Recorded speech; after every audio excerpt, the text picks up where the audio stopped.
परीक्षा ऐसे ही होती है। इतनी बड़ी किताब है, पढ़ाते कितना सिलेबस और एग्जाम में कितना आता है, शायद 2 या 3 पेज है, कितने आते हैं? तैयारी कितनी करते हैं? कोई बुक की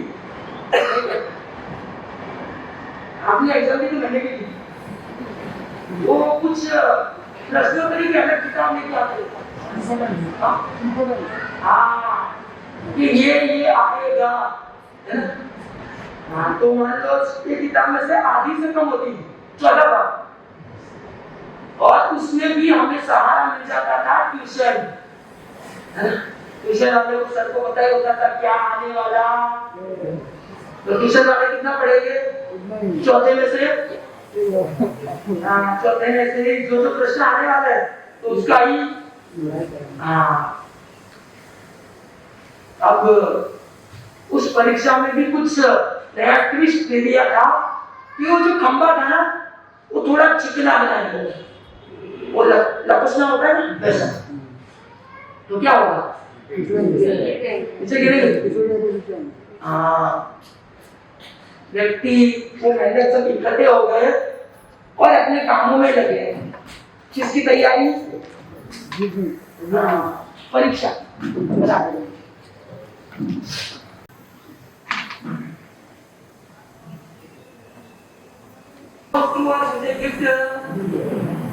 परीक्षा किसके लिए देते हैं,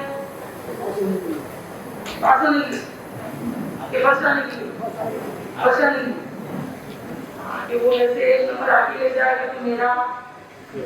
आज हम सबको नीचा दिखाने के लिए क्या करते हैं, वो पहले इसका दुख नहीं है, वो मेरे से आगे क्यों आ गया, इसका दुख है। पहले नंबर है इसका नहीं, वो मेरे से आगे कैसे बढ़ गया, मेरे बाद में आया और आज मेरे से भी।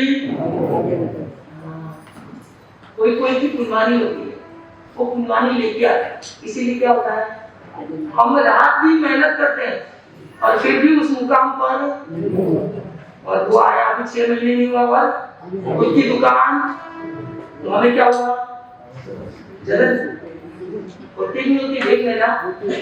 तो हमें ऐसा ईर्ष्या भाव, और मेहनत तैयारी में लगे हैं कि हमें क्या करना है, इसको ऊपर आना।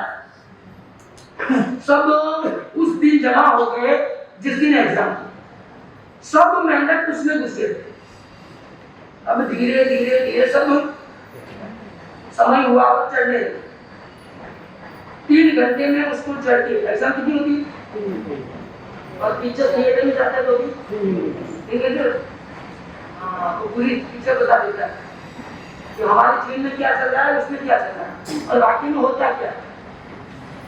उस 3 घंटे में हिलते भी नहीं है ना, आराम से अंधेरा होता है, शायद मैंने देखा है थिएटर में क्या होता है, एक शायद छोटी रोशनी हो, तो मेरे को याद नहीं है, पर एक बार गई थी, ज्यादा नहीं गई, और पूरा अंधेरा कर देते हैं और वो स्क्रीन उसका उजाला होता है ना, ऐसा ही है क्या, ये लाइटें होती है, पीली होती लाइट, स्क्रीन अच्छी दिखे और उसमें जो हो रहा है वो, तो हमें सोचना है जो अंधेरे में गया तो उजाले में कभी आएगा। और हमारे पिक्चर कितने घंटे चल रही है, 1 घंटे में भी हम, कोई चार्ज नहीं है, शायद चार्ज भी नहीं, आराम से आओ, सोते सोते सुनो तो भी कोई बोलने वाला नहीं, बोलेगी क्या, बोलेंगे तो गद्दी भी लगा देंगे, और जाओ तब। और थिएटर में क्या होता है, 3 घंटे ऐसे ही इतनी छोटी चेयर लगा के बैठ जाओ और अंधेरे में, और बाहर जाना हो कि अच्छा नहीं लग रहा तो भी जाओ, ठीक है, वो बंद कर देते शायद देख। इंटरव्यू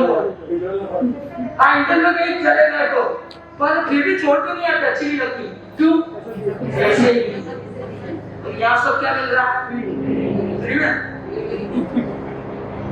आप ही जानते हो फिल्में ले रहे हो क्या ले रहे हो, और फिर भी हमें इंटरेस्ट आ रहा है, तो आप ही जानते हो। ठीक है, वो व्यक्ति वो मेहनत से कहाँ चले गए और एक चल रहा है, और कोई ऐसे भी है कि दो स्टेप चढ़े और पीछे वाला मेहनत क्या कर रहा है? जगह छोड़ी थी तो मेहनत पैर खींच रहे मेहनत, और कोई तो आगे बढ़ रहा है, और सब क्या हो रहा है? पर एक मेंढक उसकी मस्ती में चल रहा, ऊपर तक चढ़ा, वापस गिर गया, वापस चढ़ा, सबकी परीक्षा पूरी हुई और मेंढक आगे आ गया। सब सोच रहे कि इतना चिकना गांव सब गिर रहे थे, तू क्यों नहीं गिरा? आपको समझ में आ रहा है? वो कोई सहारा नहीं, वो अपनी मस्ती में चल रहा था और दूसरे भी अपनी मस्ती में चल रहे थे। पर हमें डर रहता है कि मैं एग्जाम देने जाऊंगा और फिर फेल हो गया तो पहली दुविधा क्या होगी? हाँ, डर रहता है, तो हम रात दिन मेहनत करते हैं। और सीए में क्या होता है? जो सीए के एग्जाम देते ना, कोई रात दिन मेहनत करता है फिर भी पास, और किसी ने मेहनत नहीं की और फिर भी तो आप क्या बोलते हो?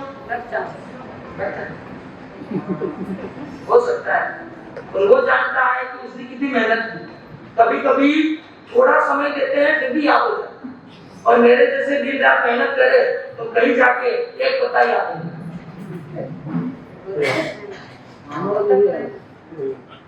कभी एक बार एक भाषण वाले ने पूछा कि आपको 1 घंटा बोलना है तो आप कितना पढ़ोगे? कितना पढ़ोगे? बहुत पढ़ना पड़ेगा। और किसी को बोला कि आपको 5 मिनट बोलना, कितना पढ़ना पड़ेगा? और व्यक्ति ने जवाब दिया कि मुझे 1 घंटा प्रवचन देना है, कुछ बोलना है, तो मैं 15 मिनट पढ़ूंगा, कितना भी बोल सकता हूँ। और मुझे अच्छा बोलना है तो मुझे कितनी मिनट चाहिए? 5 मिनट की, और 5 मिनट में मुझे पूरी किताब पढ़नी है, तो क्या करना? तो 5 मिनट में ऐसे शब्द बोलेंगे कि लोगों के दिल में 5 चीजें बोली है, और 1 घंटा भाषण याद नहीं रहेगा, और वो 5 चीजें ऐसे ही मेरी बातें याद नहीं रहेगी कि भूलने की चीजें क्या होती है, बड़ी तत्व के ऊपर होती है, वो हमारे दिल में घुस। तो अब व्यक्ति ने पास हो गया मेंटल कौन सा एग्जाम में, क्या था? पास होना। कैसे पास हुआ उसका उत्तर देना था। व्यक्ति सबने पूछा पास कैसे हो गए, तो आगे कैसे आ गए? क्योंकि वैसी कोई इसमें एग्जाम में तैयारी नहीं की थी मैंने, पर पीछे वाला व्यक्ति एक मैंने को पूछ रहा, सब आप मिलके पूछे कि आप आगे कैसे आ गए? मैंने तो आगे चला ही जा रहा, पास हो गया, फिर भी पीछे वाला मैंने बोल रहा, इसको कुछ भी सुनाई नहीं देगा। क्या हो रहा? जो मैंने पहले नंबर पे आया ना, उसको कुछ भी हो गया था। तो हमें अच्छे कार्य करने हैं और सच्चे सुनना है, तो हमें भी क्या होना है? तो लोग नहीं संभालने देना, कुछ अच्छा नहीं होने वाला। तो हम भी आज क्या कर रहे हैं? हम ये धर्म के साथ और गुरु भक्ति के साथ, श्रद्धा समर्पण के साथ हमें क्या करना है? उस संप्रदाय में हमारा योगदान। कैसे बहन मौन बनिए, कोई बोले 10 बातें हमें समझ में नहीं आ रही तो क्या करना है? प्रभु महावीर ने क्या किया? पत्थर भी कहते ना, देखा, किले भी धोखे, गालियां भी दी, कितनी सारी बातें, पर उन्होंने सबको क्या कर दिया? कौन किया? हमें कोई गाली दे दे तो क्या बैठे बैठे मानसा ही बोल रहे कुछ पूरा शब्द तो सबसे व्याख्यान में आना बोलते कुछ है और घर पे जाके आएंगे नहीं, मुझे पता है। मानसा को शब्द देखी जाए, मानसा ने कुछ सोच समझ के ही बोला होगा, और हम उसका गलत अभिप्राय। आप मानसा में तो ऐसा क्यों बोला? सबके सामने तो कुछ होता है, आगे पूछ सकते हो ना। और हम क्या करते हैं? उस बात को क्या लेते हैं? हाँ, दिल पे लेते हैं। तो हमें ऐसा कार्य नहीं करना है। हमें हर समय संग हमारा ऊपर उठे, ऊंचा उठे, वैसे ही कार्य में क्या करना है, रत रहना है। तो हमें किस तरह कार्य करना है और कार्यकर्ता बनना है, किसकी तरह बता दी ना। तो हम किसकी तरह हमें सोच लिए, और हमें किसकी तरह बनना है वो भी हम आगे सोच लेंगे। और रात को नहीं बढ़ाते हुए तो ये सभी आपके समक्ष पधार चुके हैं, वो नई नई बातें लेके आपके समक्ष पधारे हैं और अपने जीवन को धन्य करने, और हम भी उनकी बातों को श्रवण कर और अपने जीवन में उतारेंगे तो हमारा जीवन भी क्या होगा, धन्य होगा। इसी शुभ भाव के साथ जय गुरु में सच्चे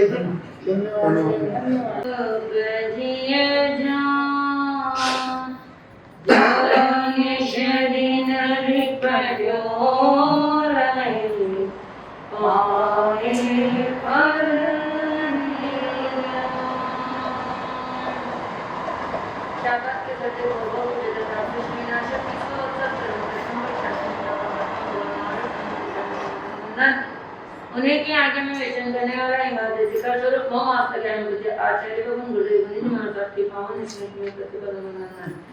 वर्तमान आचार्य प्रवर्तक श्री शिव मुनि माता व्यवहार प्रवर्तक गुरुदेव श्री को मुनि माता वर्षित काल के परम पूज्य मुनि में श्री देव माता अदस्त विरचित परम पूज्य मुनि में इनको कम सर्वत में उन्होंने दर्शन प्रेषित करते हुए मेरे उनके साथ भी पिता माता करे वंदन कटे भोग बंधन। जो जितना झुकता है उतना ही उठता है। नमो शीश भाव आशीष।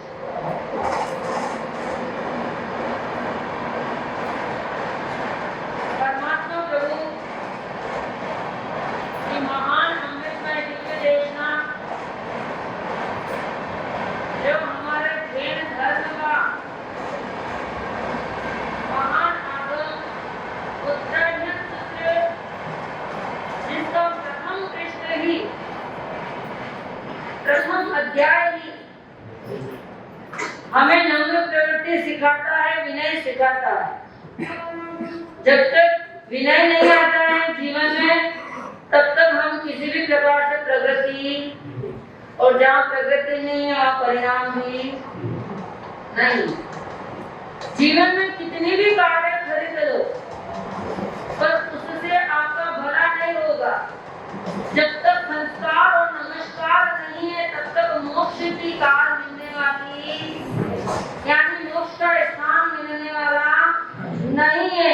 जीवन के अंदर नमस्कार के साथ जुड़ेंगे, संस्कार के साथ जुड़ेंगे तो ही जीवन का क्या होगा, उत्थान होगा और मोक्ष का मार्ग हमें प्राप्त होगा।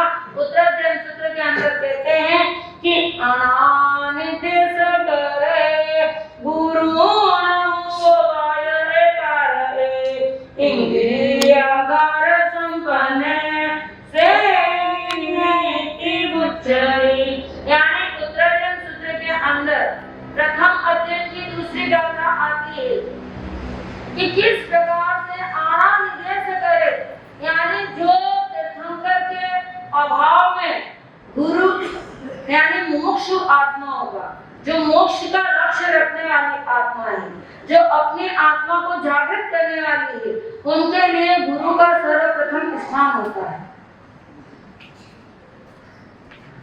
तो गुरु का स्थान होता है तो गुरु को किस तरह से रिझाया जाता है, गुरु को किस तरह से खुश किया जाता है। गुरु को खुश करने के लिए तीन बातें इस गाथा के अंदर आई है कि आना निदेश करे, यानी जो गुरु के प्रति विनय भाव रखते हुए आज्ञा और निर्देश का पालन जो करता है। दूसरी बात आती है कि गुरु नमो वायरे, यानी जो आज्ञा और निर्देश के अनुसार जो अपनी प्रवृत्ति करता है, गुरु ने जैसी आज्ञा दे दी, गुरु ने जैसा निर्देश दे दिया उसके अनुसार जो प्रवृत्ति करता है। दूसरी बात आती है गुरुजनों के सानिध्य में रह करके उनकी सेवा और शुश्रूषा जो करता है।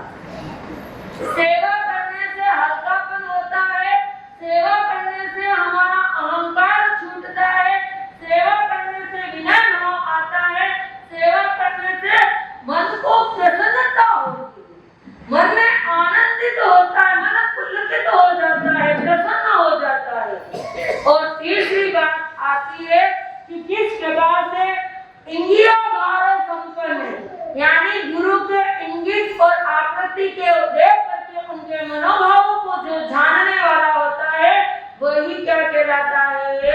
विनित कहलाता है। और जो विनित होता है वही वंदना का प्रतिफल प्राप्त करता है, वही परिणाम प्राप्त करता है। आपने देखा वंदना का प्रतिफल क्या होता है? एक बार वंदना करने के लिए दशानन राजा निकले थे। बोलो कितना लाभ प्राप्त हुआ। यानी वंदन को गए थे, अपना सारा वैभव लेकर के गए थे। यानी वैभव का अहंकार जरूर था, पर गए कहाँ जा रहे थे? परमात्मा को वंदन करने के लिए, परमात्मा के दर्शन करने के लिए। लेकिन यह तो उनका शुभ निमित्त प्राप्त हो गया। इंद्र ने झाल फैला दिया, इंद्र ने माया फैला दी, पर लेकिन दशानन राजा ने अपने अंदर में क्या विचार किया कि जो मैं कर सकता हूँ परमात्मा को वंदन करके, जीवन भर परमात्मा की सेवा में रह करके मैं अपने भावों को जितना हल्का कर सकता हूँ, अपने इस शरीर से मैं जितनी क्या कर सकता हूँ, उत्कृष्ट क्रिया कर सकता हूँ। वो जो मुझे क्या हराने के लिए आया है ना, वो भी स्वयं इंद्र यानी देवता आए थे। और देवता जो मनुष्य कर सकता है वो क्या कर सकता है?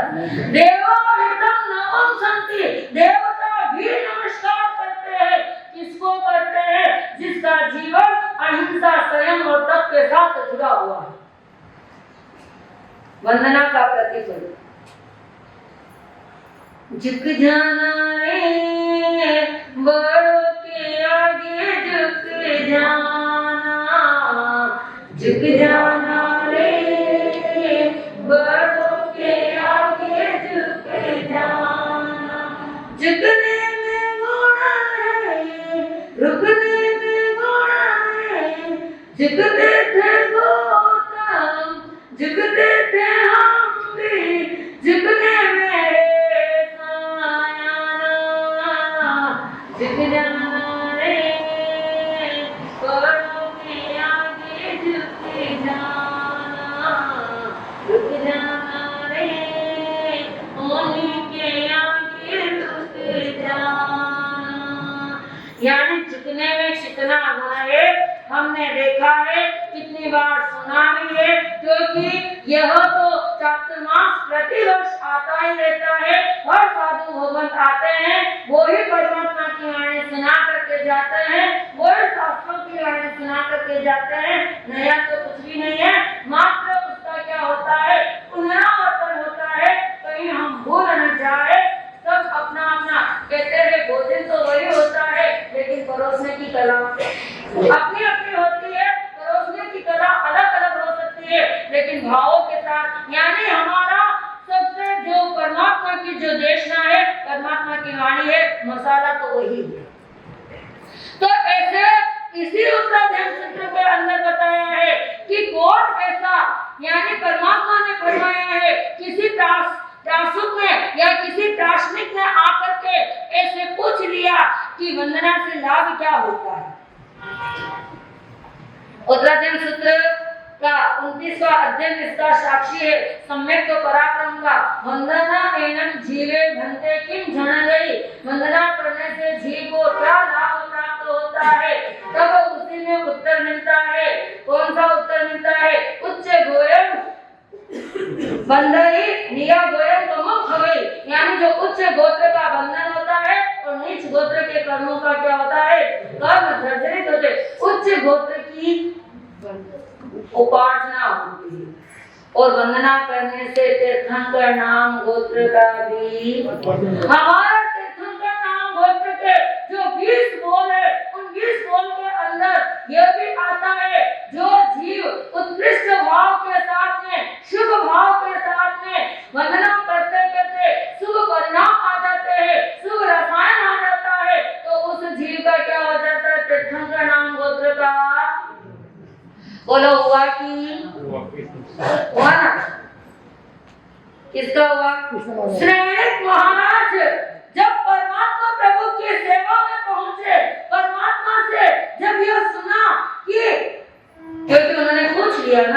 कि प्रभु मेरा भविष्य क्या है। परमात्मा ने कहा तुम मान जाओगे, सातवीं नरक में तुम्हारा क्या है, स्थान है। प्रभु आपका भक्त जो प्रति समय आपका स्मरण करता है, और जब भी आप पधारते हो और ये भक्त सबसे पहले आपके चरण में आता है, वंदना के लिए आता है, सारी पूरी प्रजा को लाता है, और ये भक्त नरक में जाए, ऐसा नहीं। मुझे तो नरक में जाना पड़ेगा तो, लेकिन दुनिया आपको भी क्या है, अंगुली उठाए बिना बोलो रहेगी। प्रभु का भक्त था, ऐसे परमात्मा का घनिष्ठ भक्त था, वो भी नरक में चला गया, तो अब हमें परमात्मा की सेवा दर्शन से हमको क्या लाभ। दुनिया दो रंगी नहीं है, दुनिया चौरंगी नहीं है, दुनिया कौन सी है, दुनिया बहुरंगी है, हर तरफ बोलती है, अच्छा किया तो बोलेगी, बुरा किया तो बोलेगी, नहीं किया तो भी बोलो, बोलेगी क्यों बोलेगी। दो व्यक्ति ने अच्छा किया, अरे अरे किया तो कौन सी बड़ी बात है। दो व्यक्ति ने नहीं किया, अरे सारा बैठा बैठा देखता रहता, कुछ करता भी नहीं। अरे तूने क्या किया, तू ही बोल रहा है, नहीं तो तू कर लेता। ये भी शब्द आते हैं ना, सुनते हो कि नहीं सुनते हो, सुनते हो ना, देखते हैं, सुनते हैं, अनुभव भी करते हैं। इसलिए दुनिया के इशारों पे चलोगे तो कोई भी काम होने वाला। सुनना सबकी चाहिए, पर लेकिन अपने अंदर भी वो विवेक होना चाहिए, वो अनुभव होना चाहिए, गुरु की आज्ञा और निर्देश के अनुसार कार्य करना चाहिए। वैसा करेंगे तो हम आगे बढ़ जाएंगे। वंदना की थी, तब सैनिक महाराज ने पूछा, प्रभु ऐसा हो ही नहीं सकता, हर किस नहीं होगा, मैं नरक में। आप तो कोई नहीं जाना चाहते हो, नहीं जाना चाहते, तो सैनिक महाराज ने काम किया, वैसा थोड़ा थोड़ा तो परमात्मा प्रभु प्रभु प्रभु बचाइए बचाइए, मुझे नरक में नहीं जाना है। तो परमात्मा ने कितने ही क्या उपाय, और एक उपाय बस, प्रभु ये तो पर उपाय है, दूसरों के निमित्त से होने वाले उपाय है, वो करे ना करे मुझे क्या लाभ, पर लेकिन मैं अपने स्वयं से कर सकूं ऐसा कोई उपाय। प्रभु ने क्या करवाया, जितने मुनिराज हैं उन सबको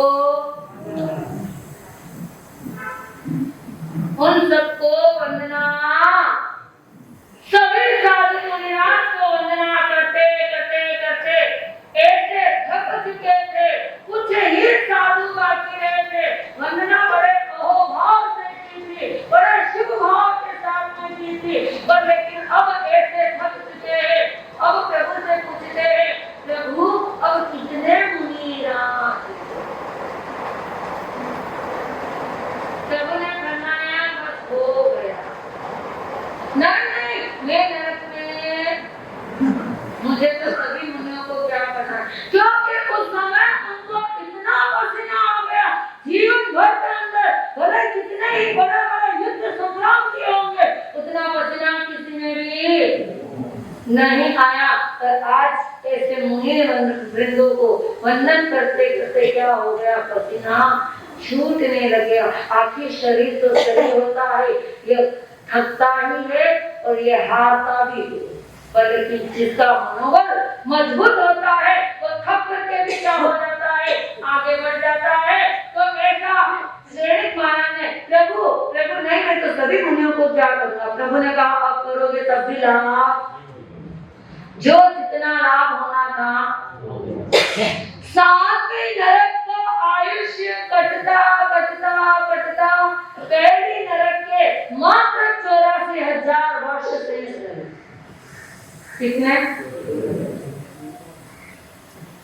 मात्र जगह ने 10,000 उत्कृष्ट 3 पल्लियों की जगह ने 10,000 वर्ष उत्कृष्ट 33 सालों की जो स्थिति होती है, उसकी 33 सालों की की स्थिति में से मात्र 84,000 वर्ष क्या रहे थे, बाकी रहे थे। किसके प्रतिफल से? वंदना के प्रतिफल से। पदार्थे मत्था एवं नमामि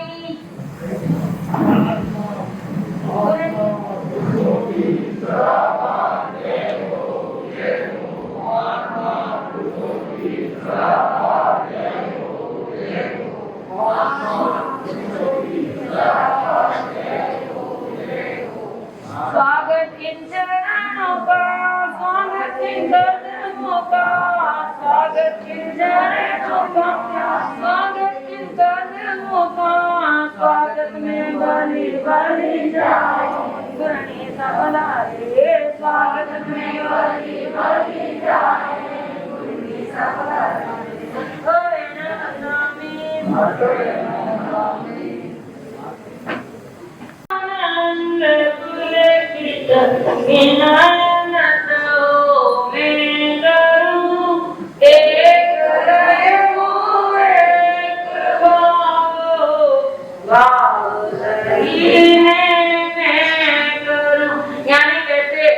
महाराज ने भी वंदना से अपना कितना बड़ा प्रतिफल प्राप्त किया। तीर्थंकर का उपार्जन, तीर्थंकर गोत्र का उपार्जन भी हो गया। नीच गोत्र का जो बंधन था वो भी क्या हो गया, क्षय होते होते मात्र पहले नरक तक पहुंच गए। दशानुभद्र को भी कितना बड़ा लाभ प्राप्त हुआ। ऐसे अनेक महापुरुषों को वंदना करने से उनके कितने ही भोग बंधन क्या हो गए। के साथ में आपके समक्ष परम पूजा में बता सके वो अपने अमृत में आने के बाद किस तरह से जैसा साधन कराते हैं सुनने से पता चलेगा। इस विषय को और कभी भी आगे पुष्ट कर सकते हैं। इसी बात जय गुरु में जय गुरु में मतलब नमो और हत्ते योगिनाथाय महावीराय और हत्ते योगिनाथाय महावीराय अनंत अनंत आनंद से विचेतन विश्व ज्योति अहिंसा अवतार शब्द श्रेष्ठ परम पावन पिता परमात्मा भगवान महावीर प्रभु का मेरा वंदन। अनंत अनंत आस्था के परम पूज्य आचार्य भगवान एवं अनंत अनंत कार्य गुरुंगे सब माता प्रेम को वंदन। उपस्थित सज्जनों, मातृ मूर्ति माताओं के हम आज के दिन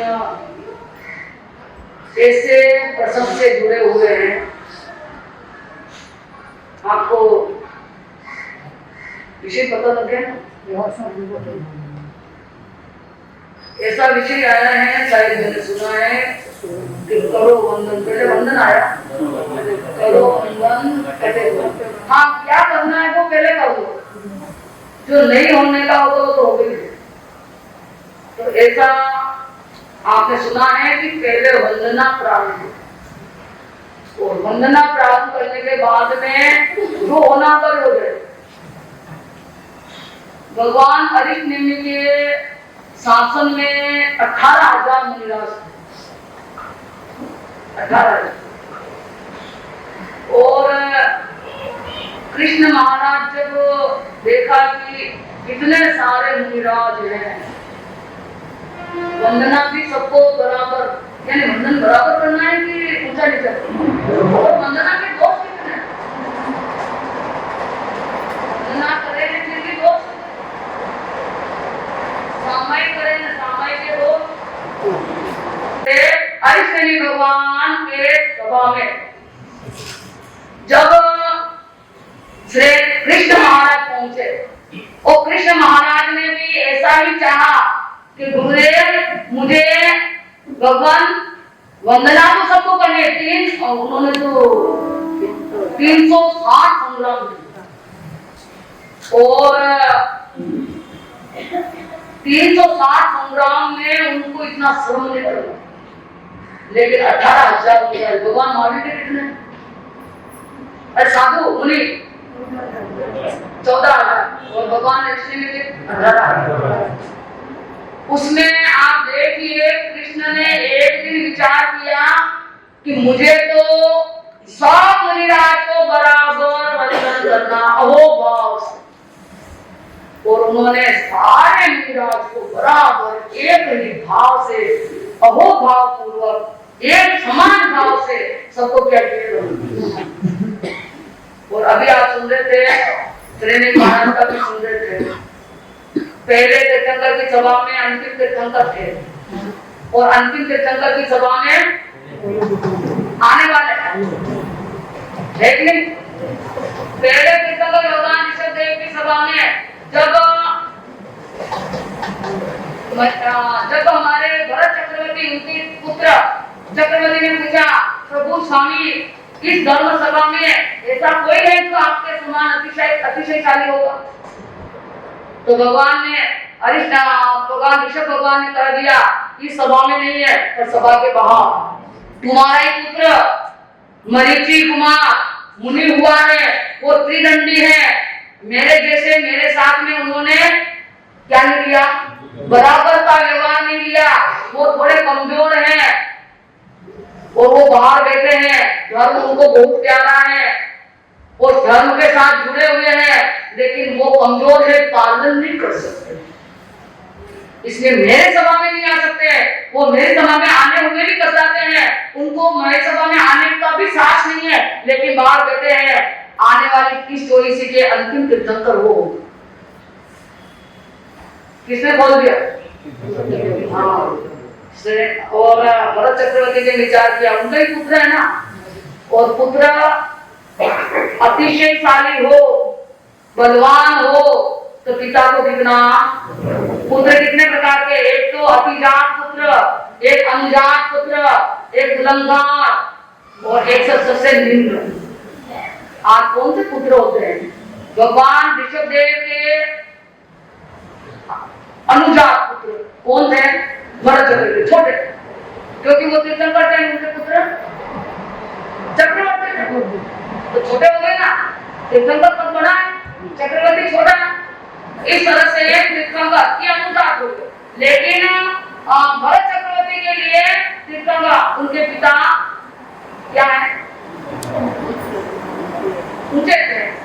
और इधर सिद्धार्थ राजा पिता है और उनके पुत्र, तो ये क्या? अतिजात। ये सबसे बड़े। पिताजी तो मेरे कैसे भी छोटे बड़े कुछ भी हो, लेकिन पिताजी सब बड़े रहते हैं, लेकिन पुत्र उनसे भी बलवान और महान होता है। इधर आप देखिए, पवन पुत्र हनुमान भी कितना श्रेष्ठ था कि उन दोनों की शक्तियों से भी उनकी महान शक्ति। तो ऐसे अतिजात पुत्र और इधर अनुजात, इधर आता है जब भरत चक्रवर्ती ने ऐसा सुन लिया कि हमारा ही पुत्र बाहर बैठा है, त्रिदंडी साधना कर रहा है, कच्चे फल आदि खाता है, सचित काम लेता है, फिर भी वो धर्म के प्रति क्या है? समर्पित है। वो डरता है भगवान से कि मैं अंदर जाऊंगा तो भगवान मुझे क्या कहेंगे, कुछ दंड देंगे, इसलिए इस अपेक्षा को अंदर नहीं आता है। लेकिन जितने भी शिष्य उसके पास आते हैं कि मैं तुम्हारा शिष्य बनो, तो वो कहते थे नहीं, मेरा शिष्य बन करके तुम क्या करोगे? तुम किसके शिष्य बनो? भगवान के शिष्य बनो, जाओ और भगवान की वाणी सुनो और उनके शिष्य बनो, किसी को भी शिष्य नहीं बना। पिता बड़ा और भरत चक्रवर्ती जब है और उनको क्या कर रहे? वंदना कर रहे, वंदना कर रहे भरत चक्रवर्ती। तो वो मरीचि कुमार त्रिदंडी बोलता है, क्यों मेरे साथ आप मजाक करते हो? ये वंदना मुझे क्यों? ये तो आप अंदर ही भगवान को कर दीजिए, हमारे दादा मोह को कर दीजिए। ये वंदना मैं नहीं झेल सकता हूँ, आपकी वंदना की योग्यता है ही नहीं, आप मुझे क्यों कर रहे? मेरी हंसी हो रही है, कृपा कीजिए, ऐसा मत कीजिए। तो उन्होंने उनका भविष्य खोल दिया। किसका? अभी अभी मैं सुन के आया हूँ परमात्मा प्रभु से, पिता भगवान से, कि तुम आने वाली 24 में, इस 24 आने वाली इस 24 के अंतिम तीर्थंकर होंगे और तुम ही इसी 24 के पहले वासुदेव होंगे। पहला वासुदेव नाम जानते? पहले वासुदेव अच्छी भी होशियार। आप कई लोग क्या करते हो? जातुवास आप आते हो ना, सफल ये अरे सुनते तो आप ही हो ना, तो आपको क्यों नहीं याद रहता है? मेरे को ये लगता है आप बिल्कुल बिल्कुल अपना रिश्ता धर्म से तोड़ करके पैसों से, समाज से, बाहर से जोड़ दो। अरे मैं क्या कहना चाह रही, पहले वासुदेव होंगे। चक्रवर्ती, प्रथम चक्रवर्ती ने कहा तुम पहले इस 24 के पहले वासुदेव होंगे और अंतिम और चक्रवर्ती भी तुम होंगे। अपन महाविदेव के प्रिय मित्र नाम के चक्रवर्ती ये 3 बातें सुनते ही उनका मन इतना प्रसन्न हो गया और उन्होंने अभिमान के दर्जे पर यानी अभिमान के आकाश पर चढ़ते हुए उन्होंने यही कह दिया, धन्य है मेरा परिवार, धन्य है मेरा कुल, धन्य है मेरा वंश। इसी वंश में मेरे दादा मह प्रथम तीर्थंकर नाम, पहले मेरे दादा में पहले तीर्थंकर है, मेरे पिता पहले चक्रवर्ती है और मैं मेरा वासुदेव हूँ। ऐसा मेरा कुल है, धन्य है मेरे कुल को। ऐसा उन्होंने अभिमान किया कुल के ऊपर और इस अभिमान के क्षणों में उन्होंने प्रायश्चित नहीं लिया, नाचने लगा, मस्ती में उछलने लगा। इसका परिणाम क्या हुआ पता है आपको? इसका परिणाम उस जीव को क्या भोगना था? अरे 6 बार याचक ब्राह्मण कुल में आना था और तीर्थंकर के समय में भी एक ब्राह्मणी के गर्भ में आना आया नहीं। तो ये निम्न कुल, ये ऊंचा कुल नहीं, याचक कुल, ब्राह्मण मांगते। सबसे बड़ा काम किसको देना चाहिए? ब्राह्मण देवता। आप कह देते ब्राह्मण देवता, और ब्राह्मण देवता कैसे होते हैं? बस इसी फिराक में रहते हैं कि कहीं पर भी कुछ मिल रहा है तो पहले जाओ और इसी कार्य में लगे रहते हैं। एक बार शेख सेठानी कहा कर रहे थे कि हमारे यहाँ पर अच्छी गाय है, प्यारी सी गाय है, इसलिए हम अमावस के दिन क्या है, भगवान महावीर का पुण्य कल्याण दिवस है, निर्वाण कल्याण है, हम अमावस के दिन दान सबसे ज्यादा कब देना चाहिए? हमारे ऊपर देते ना, तो इसलिए अमावस में गाय दान में देंगे। ऐसी बातें कौन कर रहे हैं? शेख सेठानी कर रहे हैं। और रास्ते से गुजर रहा था एक ब्राह्मण ने सोचा तो न मालूम अमावस कब आई, तो शेख तो गए काम पे, वो सीधा आता है कि धर्म नाम हो, दान पुण्य का अवसर प्राप्त हो, और आज आठम अमावस बेड़ी हो गई। आठम अमावस बेड़ी हो गई। सेठानी ने सुना कि आठम अमावस बेड़ी होगी तो अमावस के दिन मार के जानो, और अब वो ज्ञान नहीं, आज नहीं है ना आप लोगों को। आज आठम कब आवे, अमावस कब आवे, पक्की कब होती है, चतुर्दशी आवे, ज्ञान है। आप समझे, आपकी बहुआ ने, आपके बच्चे ने, तो क्या अगर आप उनको सही स्थिति नहीं दिखाओगे, सही मार्ग नहीं दिखाओगे, तो ना मालूम वो कौन से मार्ग जाए। थोड़ा थोड़ा प्रयास तो करो, प्रारंभ तो करो कि बस ऐसा ही हमें होना चाहिए, हमारे बच्चे हमारे साथ रहना चाहिए, हमारे साथ बैठना चाहिए, हमारे साथ खाने पीने का काम करना चाहिए। अब वो उसकी मर्जी आए भी करें, आप अपनी मर्जी आए भी करें, तो वैसे तो इस तरह से आप देखिए उसने क्या दे दी, गाय दान में दे दी। आपने पूछा मैंने प्यारी सी सलोनी गाय कहाँ है, किधर गई है, उसका मुंह देखे बिना तो वो कुछ करता ही नहीं है। तो उन्होंने कहा अरे आपने कहा था कि अमावस के दिन क्या देनी है, गाय, और इसी गाय के लिए उद्देश्य करके कहा तो मैंने तो दान दे दिया। अरे अमावस आई तो क्या नहीं, ब्राह्मण देवता आए थे, उन्होंने कहा आठम अमावस क्या हो गई। अरे तेरे दिमाग ठीक है, तो कहने का मतलब थोड़े पढ़े लिखे भी नहीं होना, समझदार भी नहीं होना। आजकल पढ़े लिखे तो बहुत है पर समझदार कुछ नहीं। पढ़ाई तो आजकल बहुत ऊंची ऊंची कर रहे हैं आपके बच्चे, आपके परिवार में, और ऊंची ऊंची डिग्रियां ले रहा, सब धंधे में जुड़ा हुआ है। तो आपके परिवार में सभी जॉब में है ना, एक नारी को भी नहीं छोड़ा, उसको भी पैसा कमाने की उसको भी लगे, कोई भी घर के खाली नहीं बैठा।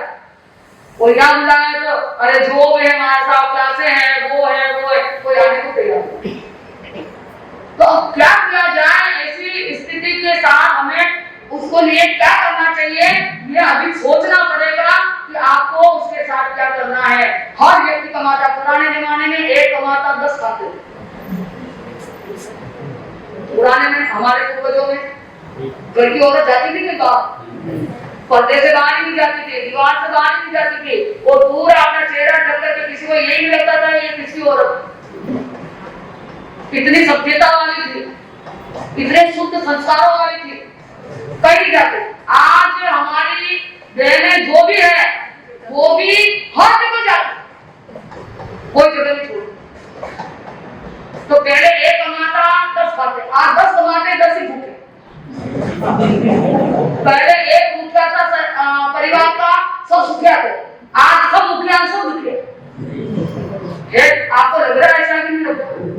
अभी झूठ बोलते हैं तो कल मत आना हमारे साथ, हमारे को क्या जरूरत है, नहीं आए तो क्या फर्क पड़ेगा, मुझे आएंगे तो क्या फर्क। कोई आपको भय नहीं दिखाएंगे, कोई प्रलोभन नहीं, कुछ भी नहीं, आपकी मर्जी होगा। ये धर्म भय और प्रलोभन और संकोच से नहीं, ये धर्म दृढ़ता से करना, श्रद्धा भक्ति से करना, तब जाकर के अपना उद्धार होता है। तो बात हमारी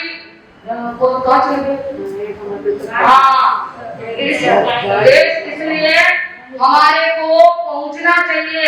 मैंने कहा वंदना के दोष, ये वंदना के दोष, सामाई के दोष, पोषण के दोष, कौशल के दोष, हर के दोष है। करेंगे लगे नहीं करेंगे लगे, आप सामाई कर रखी है, वो नहीं कर रखी, जो दोष किसको लग रहे? तो आपने नहीं कर देंगे कैसे? अरे आपने दोष लगे नहीं, हम दोष ही लगे, तो सामाई नहीं करना तो अच्छा है ना। तो कल से आप भी ध्यान रखना है कि सामाई नहीं करे, हमको तो दोष क्या करना। अब आइए क्या करना है, अरे करना है कि नहीं करना? तो क्यों कि सामाई करान दोष लगे, वंदना करान दोष लगे, नहीं करो ना पोषक करे तो दोष लगे, नहीं करे तो नहीं। तो अब क्या करना चाहिए? नहीं करना चाहिए, है ना? ठीक है, तो कल से अपना सुधार कर लेना कि सामाई नहीं करो, और करना है तो दोष में क्यों करना। आपने सामाई किए तो दोष लग रहे हैं, उन्होंने बड़ा ज्यादा है तो 32 से ज्यादा बना। सामाई के दोष कितने हैं तो नाके कितने ज्यादा, क्या 38 लगे कि 64? अरे कोई समझे ही नहीं अभी तक, सामाई करते हैं, सामाई की कोई बातें ही नहीं जानते, सामाई की क्रिया नहीं जानते, सामाई में हमें क्या करना है वो भी हमको पता नहीं। खाली सामाई लेके बैठ जाते हैं, लेके सामाई करिए, सामाई में क्या करना वो करना। तो आप देखिए वंदना करते हैं और वंदना भी दोष में करते हैं, मेरे भाव से करते हैं, करनी पड़ रही इसलिए करते हैं, उसके साथ श्रद्धा भक्ति और अहोभाव नहीं जुड़ते हैं तो हमारे वंदना का आशय ही प्रकट नहीं होता। इसलिए कृष्ण महाराज ने क्या की, वंदना और इतने अहोभाव पूर्वक की, आने वाले भविष्य में क्या बनेंगे बोलो?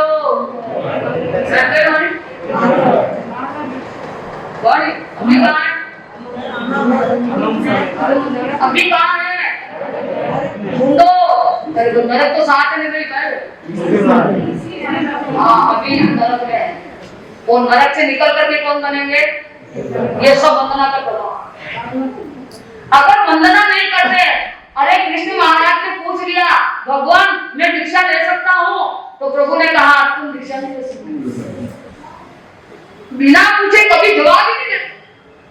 श्रेणी महाराज ने पूछा प्रभु मैं कहाँ मरकर के कहाँ जाऊंगा, तो प्रभु ने कहा तुम नरक में जाओ। पहले नहीं बोल, कोई पूछे तो ही भगवान उनका भविष्य भागते हैं, नहीं पूछे तो नहीं। पूछने पर ही भगवान बोलते हैं, क्योंकि पूछने की परंपरा में आपने देखा है, पूछने की परंपरा में प्रसिद्ध है। और गौतम स्वामी ने पूछा और भगवान महावीर ने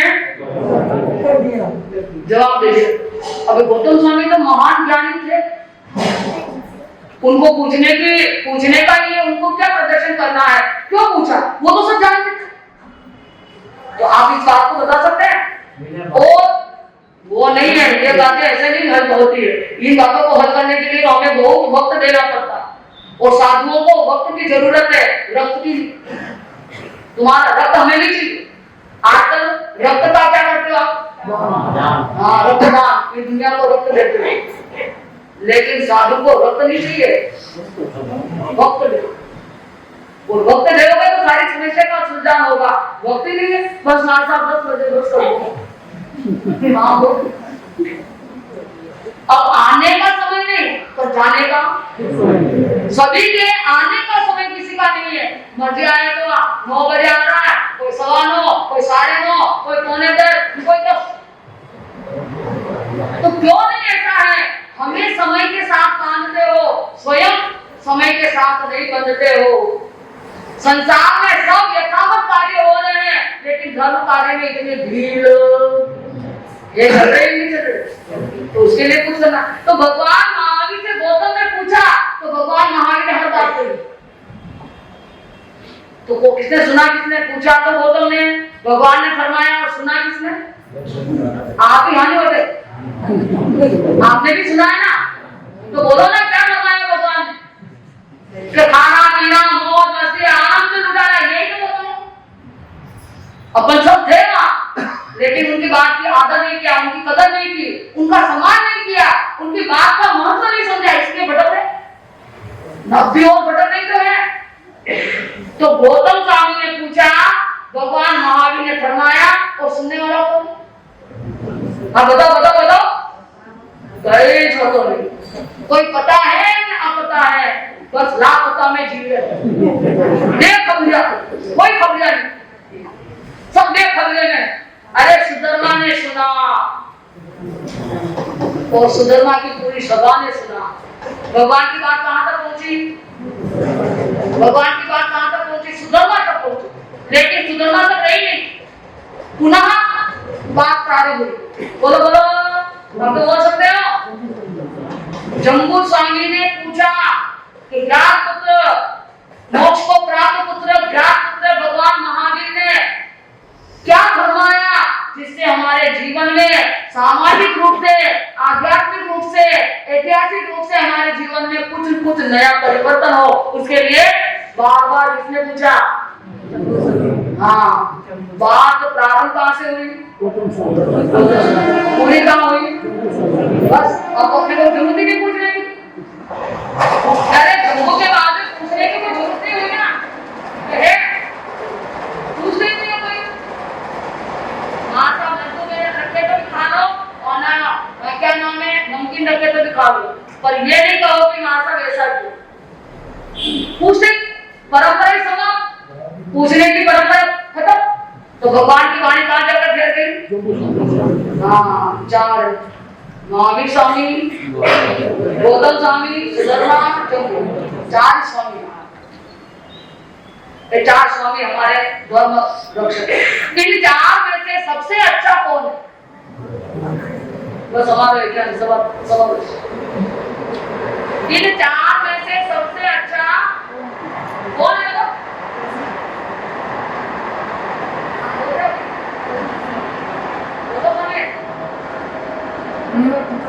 चार में से सबसे अच्छे एक सब बोल जाओ क्यों? ऐसा क्यों? अरे मैं कहने सबसे अच्छा है, आप भी बताओगे हमारे समाधान छुट गया नहीं। अरे जम्मू स्वामी होगा, जम्मू स्वामी। क्यों? कि जम्मू स्वामी ने उसको सुना, श्रद्धा और सम्यक आराधना की, और उस आराधना से उन्होंने क्या प्राप्त कर लिया। लेकिन जम्मू स्वामी ने किसी से, जम्मू स्वामी से किसी ने। और आज भी आपके गुरु है, साधु मुनिराज है, कितने साधुनाथ होते हैं, कितने साधुओं के वहां पर आप दौड़ लगाते हैं, कभी पूछते हैं? बस गए और बात है। मैंने कहा कि आप क्यों नहीं आए? तो हमारे साथ क्या करें, आप तो बिजी रहते हो, इतने प्रोग्राम में आए, इतने लोग भीड़ रहते हैं, हमें तो बात करने का। अगर हमारे लोगों को तुम भीड़ कहोगे तो तुम कौन? भीड़ नहीं हो। तो फिर ऐसा ही सब सोच लेंगे, तो फिर प्रोग्राम में आएगा, प्रोग्राम में कौन आएगा? क्यों?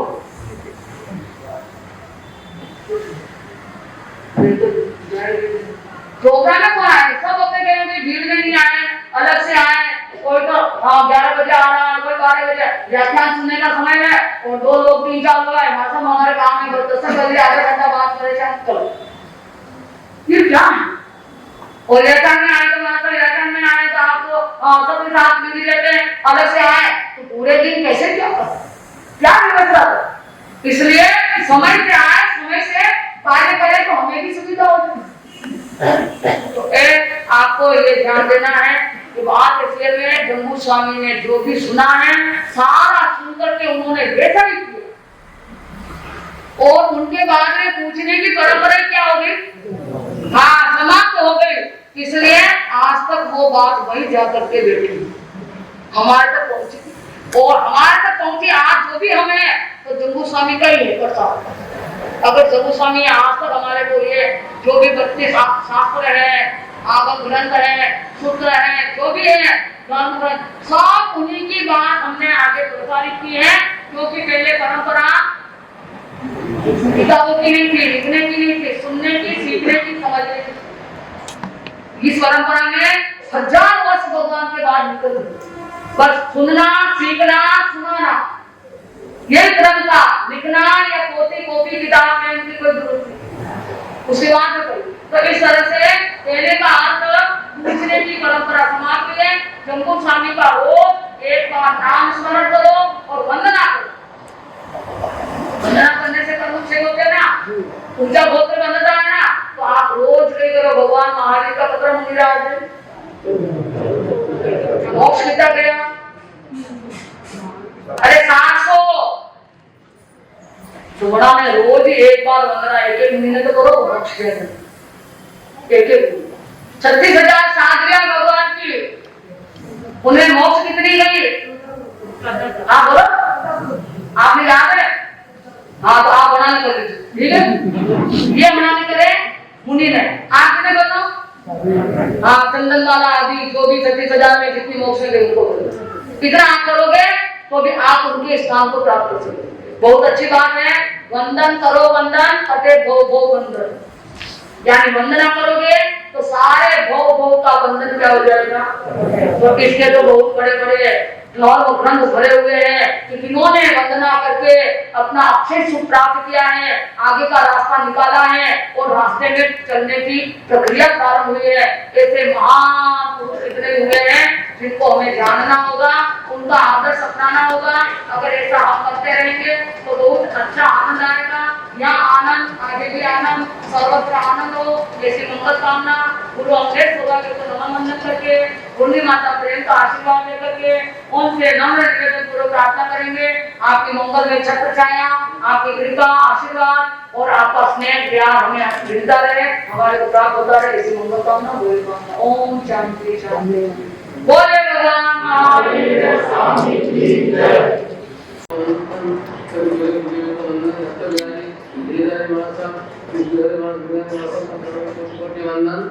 हम मेरा संघ से आज पूरा संघ लेके गुरु जी की सेवा में आए हैं। गुरु जी हमारे साथ 10 साल बाद मुंबई में बना रहे हैं, तो मैं बहुत धर्म ध्यान से ये चातुर्मास करना और ऐतिहासिक पालन है। मैं सभी से निवेदन करूंगा हर रोज व्याख्यान में आया गया, हर रोज दिया है तो हफ्ते में एक दिन तो जरूर आए व्याख्यान में, लेकिन कोशिश करूंगा एक दिन जरूर आऊंगा। जय हिंद, जय माता। अच्छी बात है, आपने ऐसा कहा तो गुरु अमृत सौभाग्य मदन कोमल गुरु देवी राजी देवी के चरणों में वंदन तथा आप सभी को सादर देते हैं। ज्ञान का दीप जलाते हैं गुरु, ज्ञान का दीप जलाते हैं गुरु, अंधकार को हरते हैं गुरु, अंधकार को हरते हैं गुरु। जीवन की हर राह में सच्चा पथ दिखाते गुरु, सच्चा पथ दिखाते गुरु। जन्म जन्म का साथ है गुरुदेव तुम्हारा, गुरुदेव तुम्हारा। अगर न मिलते हमको गुरुवर, अगर न मिलते हमको गुरुवर, लेते जन्म दोबारा। जन्म जन्म का साथ है गुरुदेव तुम्हारा, गुरुदेव तुम्हारा।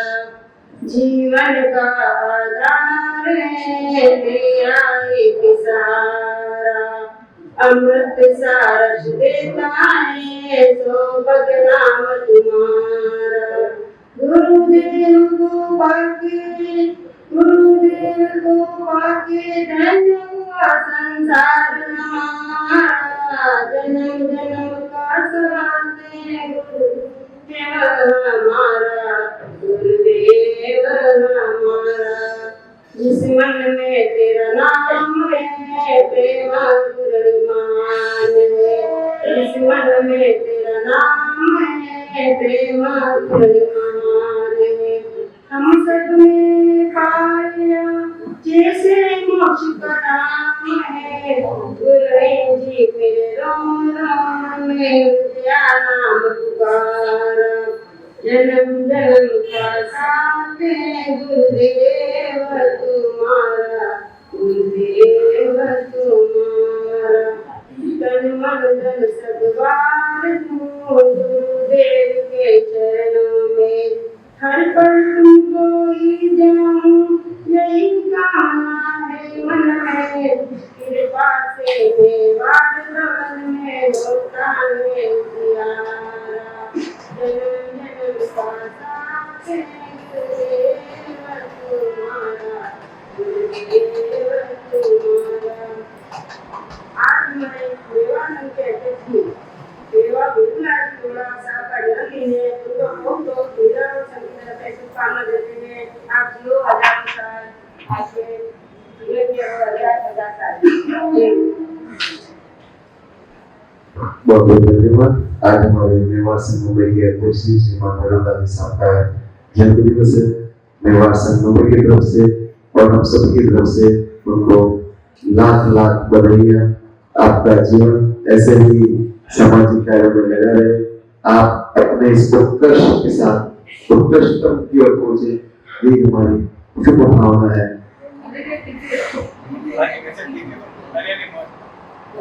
हमारे इसमें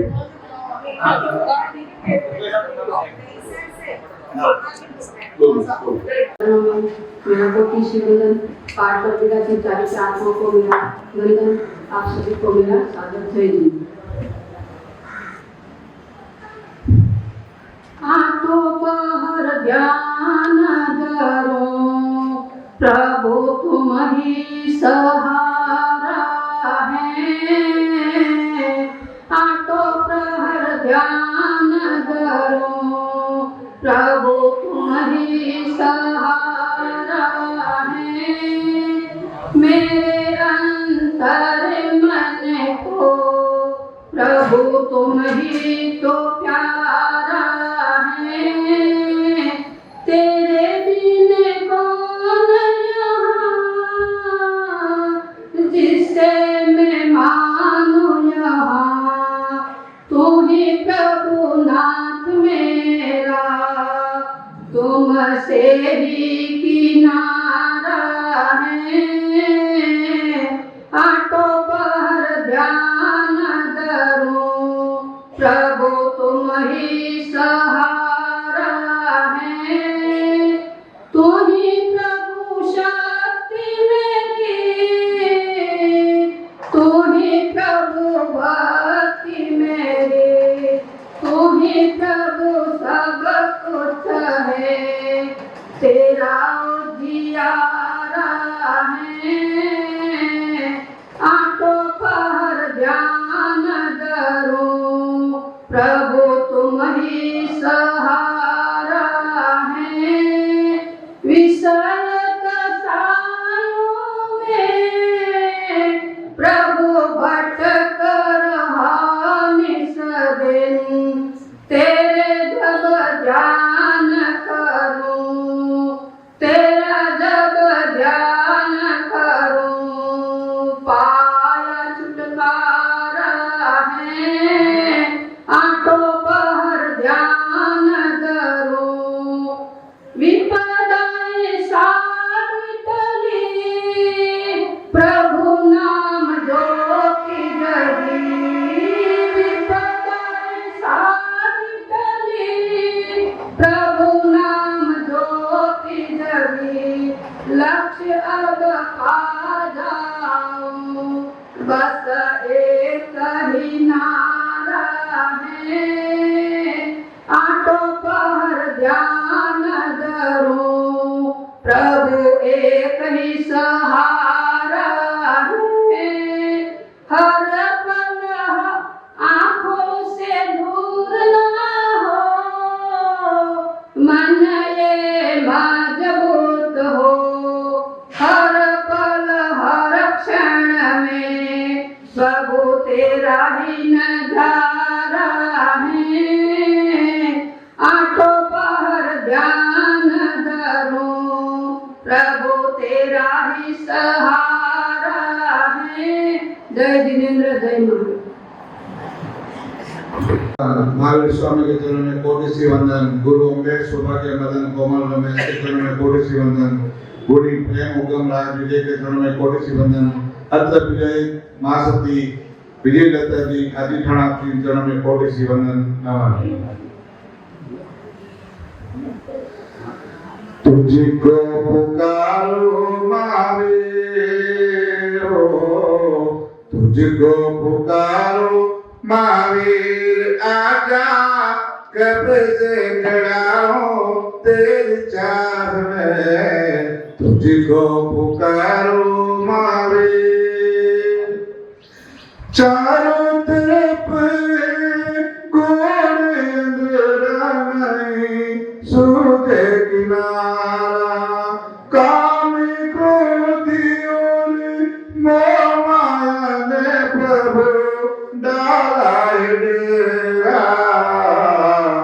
इनसे लगा दे मोह पार, आजा कब से खड़ा हूँ तेरी चाह में, तुझको पुकारो महावीर। इतने युगों तक देखे जहाँ के मैंने रंगीन नज़ारे, जन्म जन्म की खाक मिला दी मैंने उनके सहारे, फिर भी न पाया कोई सार हो, फिर भी न पाया कोई सार, आजा कब से खड़ा हूँ तेरी चाह में, तुझको पुकारो महावीर। आखिरी पल ये आखिरिया है तुझे ढूंढ रही, तेरे दर्शन को मेरी निगाहें अब तरस रही। कब से तेरा इंतजार हो, कब से तेरा इंतजार, आजा कब से खड़ा हूँ तेरी चाह में, तुझको पुकारो महावीर। तेरा सहारा मुझको मिले तो जन्म का फेरा, मन मंदिर भक्ति पुकारे गुण त्यारे, पार लगा दो महावीर हो, पार लगा दो महावीर, आजा कब से खड़ा हूँ तेरी चाह में, तुझको पुकारो महावीर, आजा कब से खड़ा हूँ तेरी चाह में, तुझको पुकारो महावीर। जय गुरु, जय गुरु। शासनपति भगवान महावीर के चरणों में वंदन, आचार्य भगवंतों को वंदन, गुरु भगवंतों को वंदन, और इस सुधर्म पाठ को सुशोभित कर रहे ऐसे हमारे माँ सती जी को वंदन। किसी कवि ने कहा है,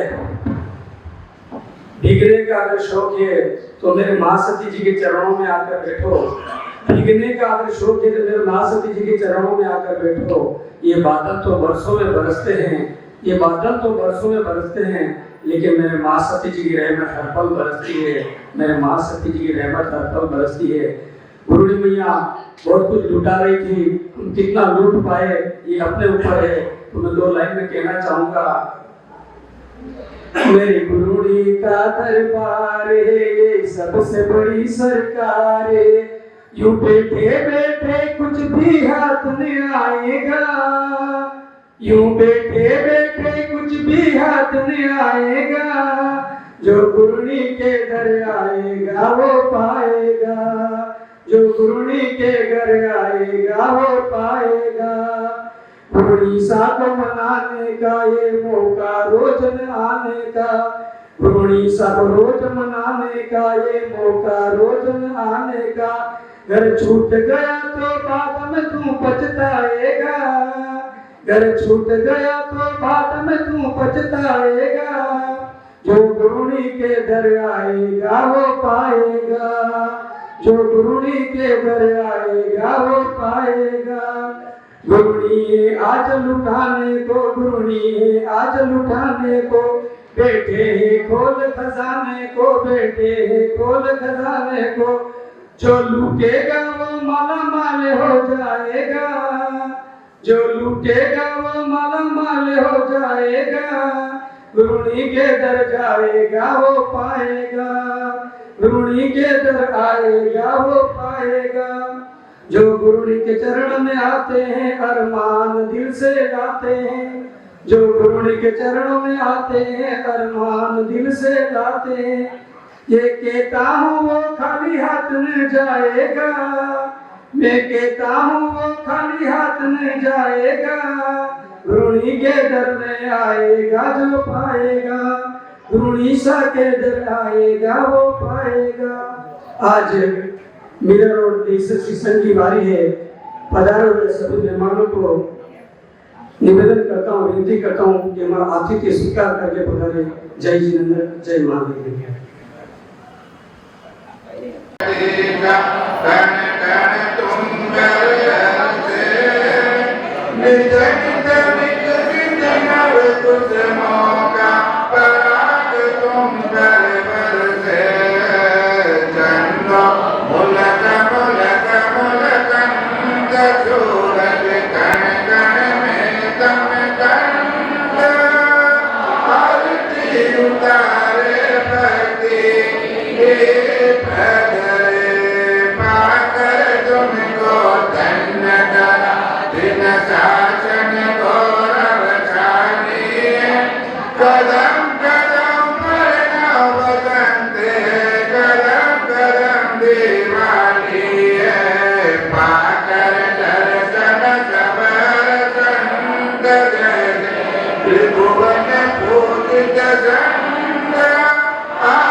शरणा चार मंगल चार तम चार शरण और न शरणा कोई जो भले प्राणी करे आराधन उससे